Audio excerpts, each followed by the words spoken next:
Hi, it's Anne, and I am here in Santa Fe, New Mexico. So happy to be here. This is a place that I used to live, and for, I don't know, 20 years I've been coming here and just cherishing this place and feeling my soul calling me to this place from time to time. And I feel like I snuck away today to make this because this was not in my plan. And I'm pretty organized, even when I'm on vacation, which I am this week. I was all set. I've got my daughter right next to me. I'm not going to move the computer and disturb her, but I've got her here right next to me in the stroller sleeping. And I was getting ready to push the stroller. I was taking her to put her in the car to drive around to put her to sleep so I could go work at a cafe, which I do. I sit outside in the car while she's sleeping and work any place that has Wi-Fi. I have certain spots I go to around LA where I live. And anyway, today I was on the way to the car after having lunch with a friend and got my computer, and before I knew it, she's passed out in the stroller. So I'm like, what am I going to do? I got my computer. I guess I'll make a video here in Santa Fe for you all. Thank you for sharing this with me. This is a very special day for me. And for I don't know, 2 or 3 years, probably about 2 years, I've been pining away for Santa Fe because I haven't left California before this trip in 3 years. Once I got pregnant, I took one trip when I was pregnant, and then I pretty much nested and stayed home with my daughter and kept it pretty close to home, did a few trips in California, and I yearn for the Southwest. I love the desert. I bliss out in the desert. I love the dry, clear air, the crispy blue sky, the rainbows, the red rocks, the earth, the solidity of the earth, the clarity, the spaciousness. And I love California too, and that's why I live there. And it's very creative and inventive and so much going on all the time, but I yearn for this space. So that's part of it. And the other part of it is that I used to live here, and I lived here at a very pivotal time in my life, and that was right before I got pregnant with my daughter. I conceived her about 6 months after moving back to LA from Santa Fe. And so that whole year I was here, I was dating someone, and at the time I thought this was the person I was going to have a child with or children with. And that ended very suddenly and kind of shockingly to me.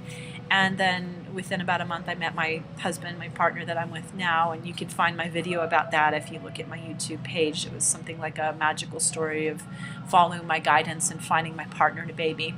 So I won't tell you that whole story now, but just to say it all turned out fine.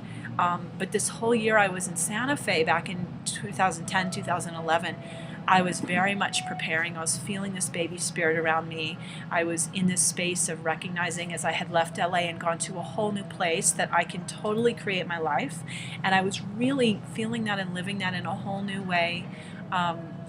My work, my finances, my relationships, my body, getting ready for motherhood. It was all sort of being refined and being fine-tuned. Excuse me here, my hair tie just flew away. I feel like I was just fine-tuning all of that, and I feel, looking back, why I've been yearning for Santa Fe so much is the sense of freedom that I had, and the sense of this was a potent time of creation in my life that I'll never have again. I'm going to get teary just talking about it.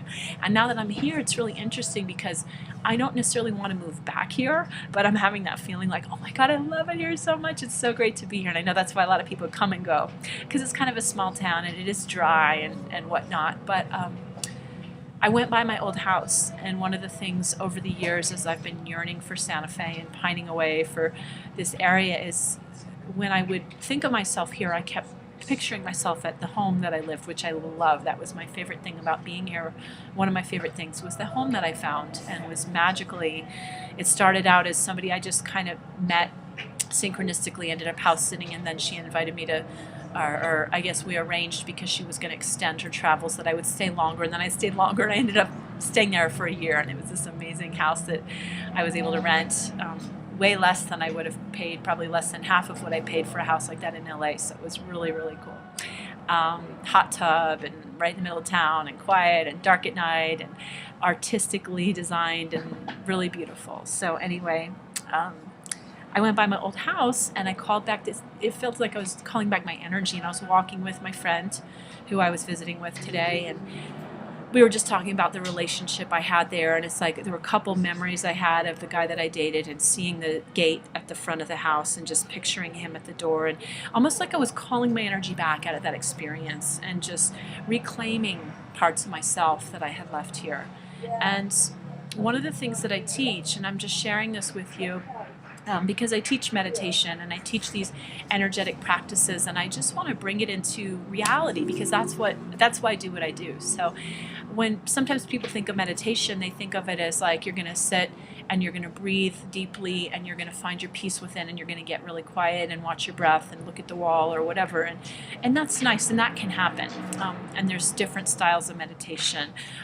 The style of meditation I do is more dynamic, and it's really about making your spiritual life and your physical practical life, bringing those two together. And so really practical things like leaving our energy in other places. The meditations that I teach facilitate how do you call your energy back from other places. So in this upcoming Meditation 101 program I have, one of the weeks we're going to spend is on replenishing your energy.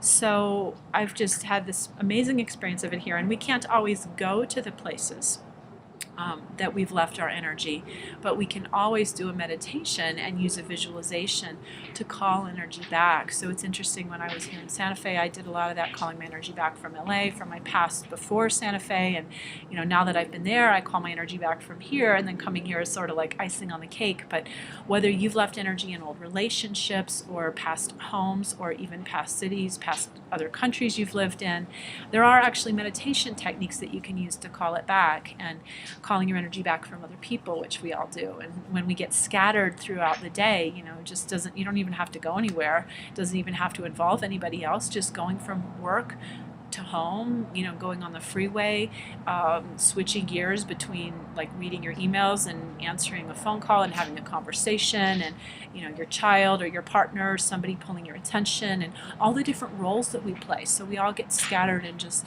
I love the way we can call our energy back from other places. And also, like, now that I'm here, looking at where perhaps I projected some energy into Santa Fe that I already have within me, and coming back here helps me facilitate that and remember that. So I felt when I was here that I was so free, and now that I'm here again, I can feel that again and go, oh yeah, that's in me. I don't necessarily need Santa Fe for that, and just reaffirming that within me. And that's something that I do every day in my meditation as well. So just sharing a little story with you, and thank you for joining me here in Santa Fe, and maybe I'll see you from another town this week. I don't know.